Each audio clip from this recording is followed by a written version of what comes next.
खुलुमबाय republic news नायगिरि रायजो राजा नोंथांमोनखौ बरायबाय। गोलाव सम नेनायनि उनाव गाबोन 12 दिसेम्बर 2020 आव रोखा जागोन बिटिआरआव सोरनि सरकार फैगोन। आरोबाव रोखा जागोन सोर बिजाथिनि खाफालाव मा दङ। थांनाय 15 बोसोर बिपिएफ दोलोआ बिटिसिआव मोनसेल' देरसिन दोलो हिसाबै मिथिजानायमोन।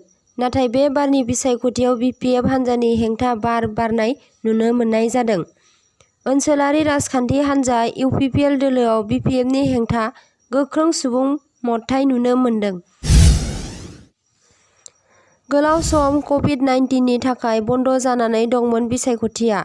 थांनाय 7 दिसेम्बराव सेथि खोलोबआव उदालगुरि आरो बाक्सा जिल्लायाव भट सोनाया जालाङो आरो थांनाय 10 दिसेम्बराव कक्राझार आरो चिरां जिल्लायावबो नैथि खोलोबनि बिसायख'थिया मोजाङै जानानै थाङो। गाबोन 12 दिसेम्बराव फुंनि 8 रिंगानिफ्राय जागायगोन बिटिसि बिसायख'थिनि भट साननाया। गाबोन मिथिनो मोनगोन सोर देरहासार जागोन आरो सोर दोलोनि सरकार फैगोन।